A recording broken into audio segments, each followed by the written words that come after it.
Hi folks, Eric from Hit Subscribe, and I am here doing yet another installment of the Freelancer Q&A series that I've been doing for a few years here now on this channel.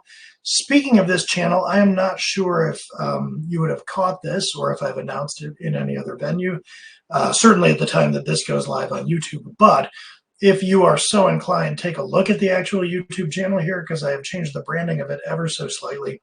We now have two channels that are branded Hit Subscribe. This one I have changed the name to the Hit Subscribe Freelancer Community because a bunch of videos about how to handle freelancing issues are kind of a weird look for a marketing services business. So we have created a YouTube channel, which I'll actually show you that one if you're interested in, that is questions about digital marketing that prospects and clients ask us. So that's a separate channel. This one is now the Hit Subscribe Freelance Community channel. But it doesn't really change anything if you're watching this because you're subscribed. You'll still keep seeing videos. It's just more coherently named. Anyway, that aside, this is a question that wasn't asked of me directly. This is kind of top of mind in the Superpath community, which is a community for, I think, employed and freelance content marketer types.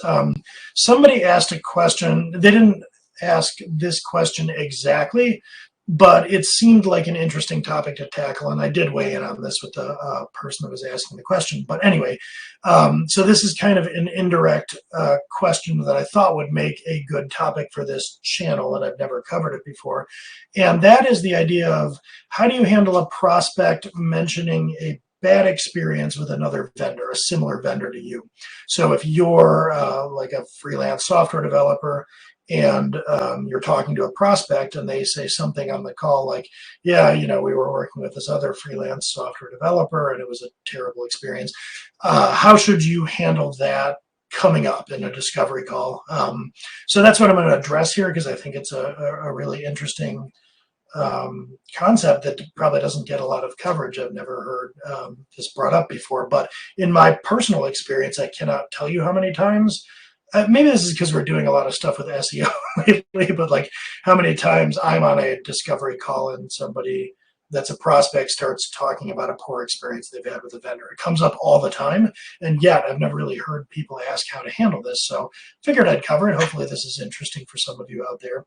So basically, this is what it looks like. What I'm getting at is you're on a call. And it's not going to be the first thing that they'll bring up.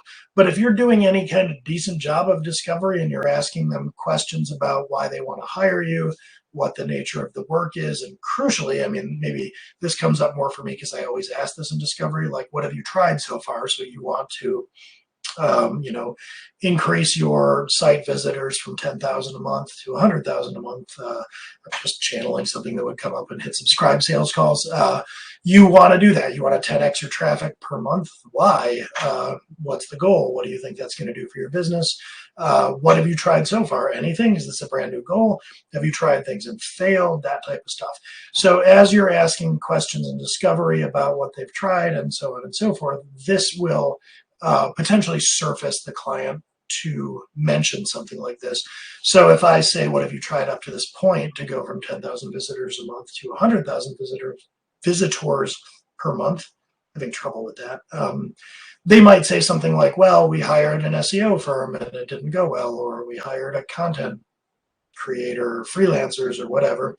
So there you are on the call, and they mention a previous bad experience, probably with somebody that could be construed as a competitor or a similar category of offering to you. So what do? Do you just kind of take that in and offer no response? What should you do? So that's the premise here. That's the thing that I want to talk about. And in the broadest strokes, I'll offer 2 points of guidance. The first one is don't gloat. The second one is do probe. In the conversation where this initially came up in the Superpath Slack, the person, I believe, said something along the lines of, I don't know the specifics of why there was this bad experience. I didn't want to pry.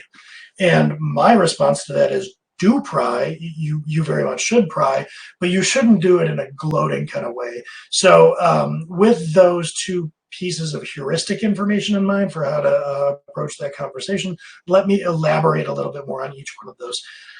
So first of all, don't gloat. If you are taking pleasure in the bad performance, let's call it, of somebody who you could conceive of as a competitor, that seems petty. I mean, just from an interpersonal perspective. It also makes it seem like you are letting whoever that vendor is take up, what's the term, like they're living rent-free in your head or something. So you don't want to do anything distasteful. You don't want to, kind of weigh in there with like, oh yeah, they're terrible, they're the worst, everybody but me is the worst. I've seen a lot of this. There's like a podcast I've been listening to with a guy who talks about SEO, and that guy seems like he probably gloats on all kinds of discovery calls, because every one of his podcast episodes is about how stupid everybody else is in the category besides him. So it's weird to me. I can't imagine ever having been anything but tactful about, but like people do that. And I've actually heard stories or even seen vendors where I've given them business that do this kind of thing. But maybe other people would disagree. It's such a cringy look to me to like, take pleasure in a prospect having had a bad experience with a competitor of yours. So here's how I would approach this in terms of what your attitude is. I would make your attitude toward this sort of antiseptic, as if you were, and I'll come back to this at the end of the video in the notes I've made, but as if you were a consultant that were above the fray. So imagine that instead of a similar kind of business to yours that had face planted, imagine that you were a consultant that was teaching them how to hire software development vendors or content marketers or whatever. So you were being brought in as a fractional CTO or a fractional CMO. You wouldn't take any pleasure in them having struggled to hire a freelance whatever you are.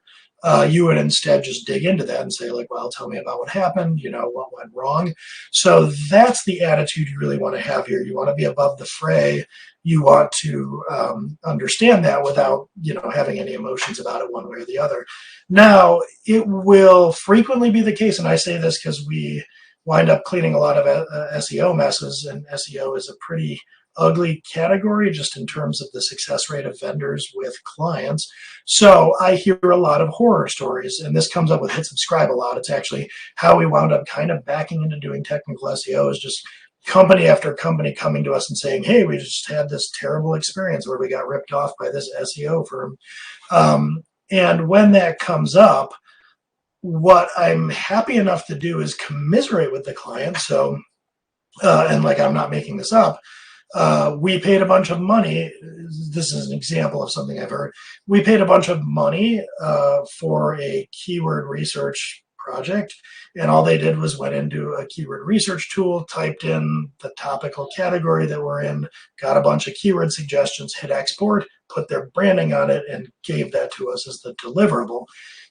So as you might imagine, the person who was subject to this kind of low-grade grift was not happy about it. And my attitude on that call isn't to celebrate this grift that happened. It was to be sympathetic and say, that's really unfortunate. I'm sorry to hear that that kind of thing is out there. That's got to be really frustrating. Let's see what we can do to kind of, come back from that experience for you and get you what you need without breaking the bank.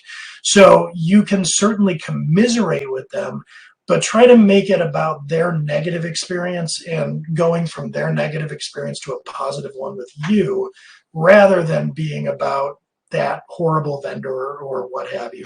So commiserate with the client, sympathize with the client, encourage them that there's better to be had out there, and they're on a path to recovery and all that from the bad experience, but without making it about that vendor. So be antiseptic about that vendor, be sympathetic to the client's position, and that's how you want to tackle this. So that is the vibe that you should give off. That's the approach that you should have, is the kind of antiseptic above the fray consultant that's encouraging the client, don't worry, we will get you back on track. Now, do probe into this. So as the person in the Slack was saying, I didn't want to pry. No, you do. You want to pry. And the reason for that isn't to get into the nitty-gritty details of the failure of this vendor. The reason is to tee up, based on their past experience, what success would look like for your engagement. So the more during discovery that you can understand about what has happened in the past, other vendor or otherwise, the better you're going to be able to satisfy the client's desires.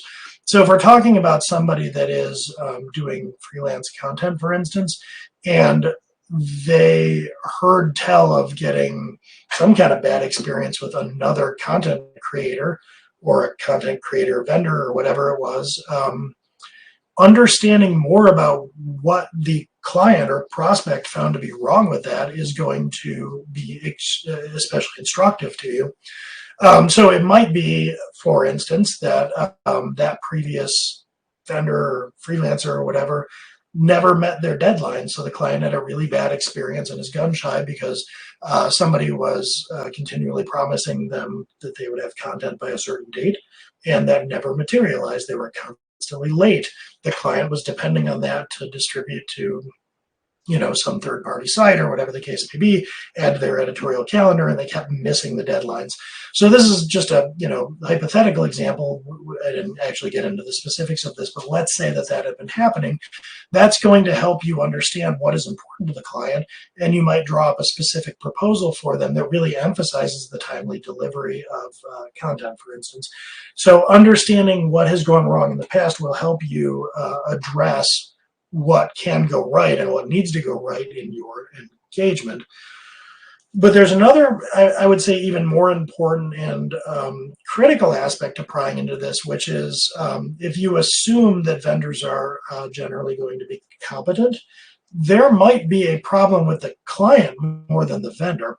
So let's imagine a different scenario here, and that we're talking again about content creation, but you were talking to a client that wanted some content created, and they're saying, we've had a really bad experience outsourcing content in the past.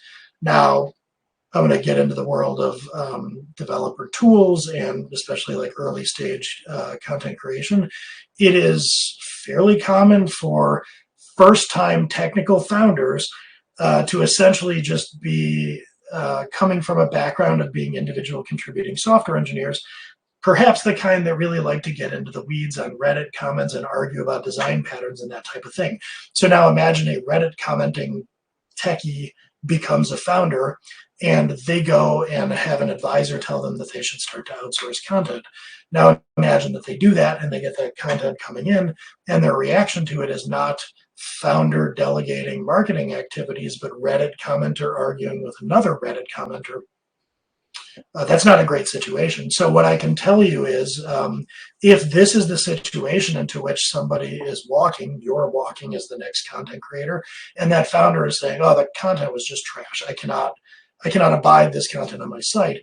You don't know that what was going on, that what the last content provider was doing wasn't pretty good content.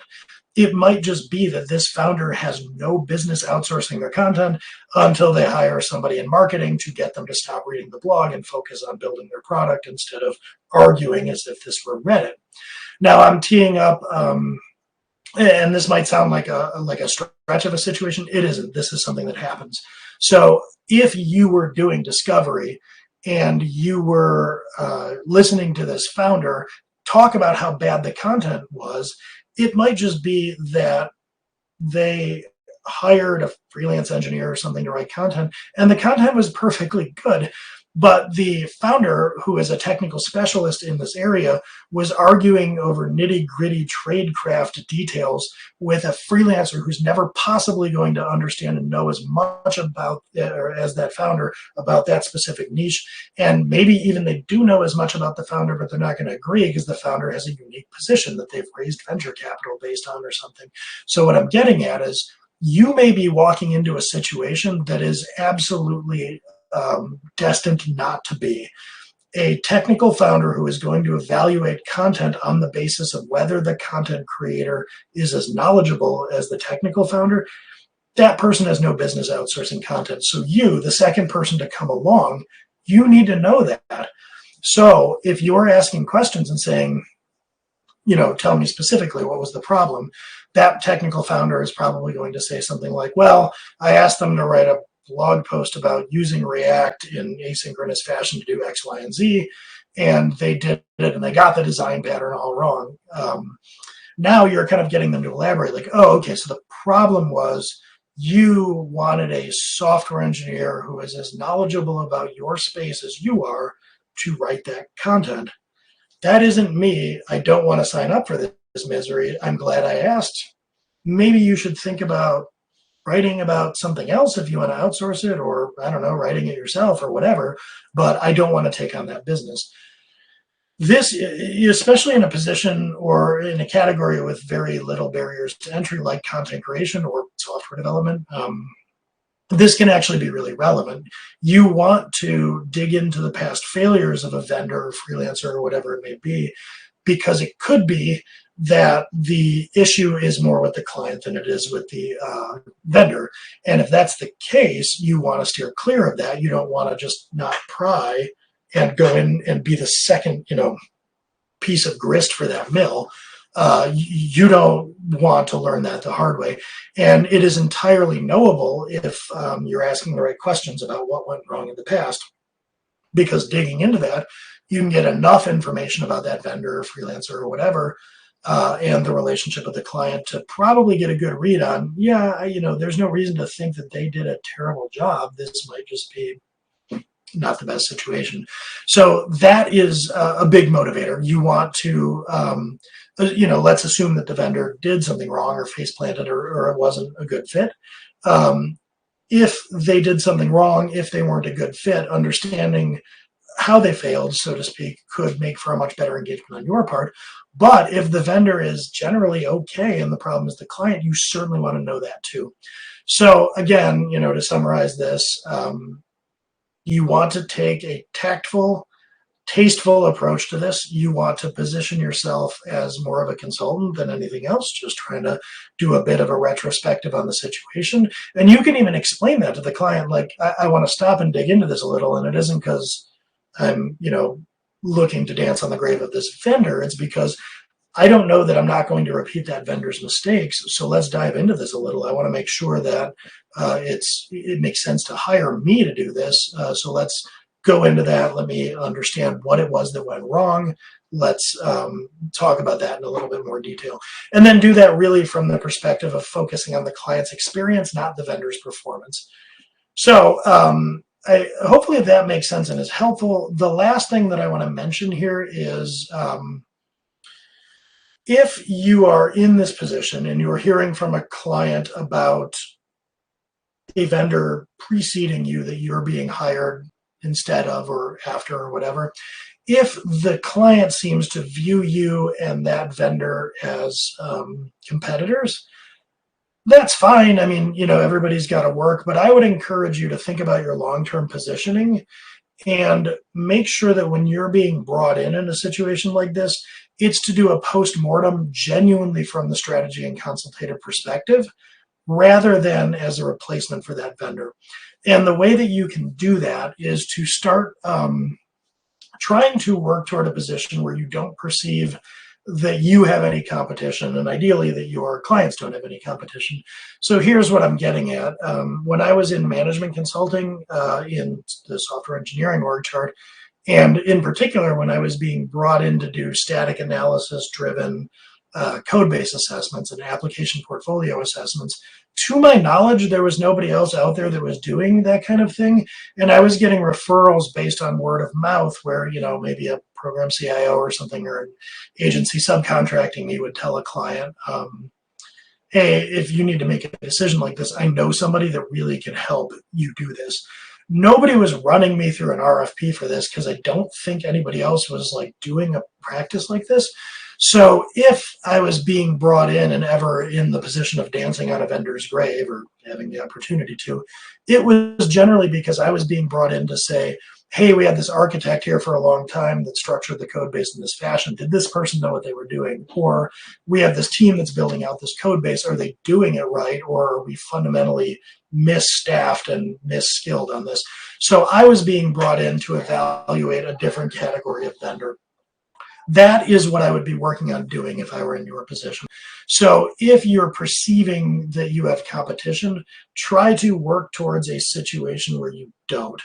And generally, the easiest way to do that is to work your way up the org chart in terms of who your project sponsor is, and to position yourself increasingly as a strategy partner and as a consultant. The more you do that, and the more you focus on your business and your offering achieving outcomes for a client, the less you will be viewed as a commodity. And the more, and this probably seems like a reach, but this has been true both of Hit Subscribe Now and my old management consulting practice. But the more you climb the org chart, the more you're involved in strategy, the more you will be brought in to weigh in on the merits of other vendors, not as a competitor, but almost as a they would want you to like manage that other vendor on a longer term engagement. So you will be brought in as an expert to evaluate those kinds of vendors rather than as another vendor to talk about each other. So I don't know if I articulated that very well, but in case I didn't, the TLDR for that is if you find yourself in a lot of positions where you're being brought in as a subsequent competitive replacement for another vendor, that's good. I mean, at least you're being given the opportunity to win the business. But what I would suggest doing is trying to be brought in more and more and more to evaluate and run a post-mortem on that type of vendor than as a replacement for them. Climb the org chart, climb the value chain, get closer to your ideal buyer's results. And you will find that the idea of like commodified competition starts to melt away, and you're just being brought in without competition to solve problems and to evaluate and advise on circumstances like this. So hopefully that is somewhat helpful and makes sense, and I will catch all of you next time.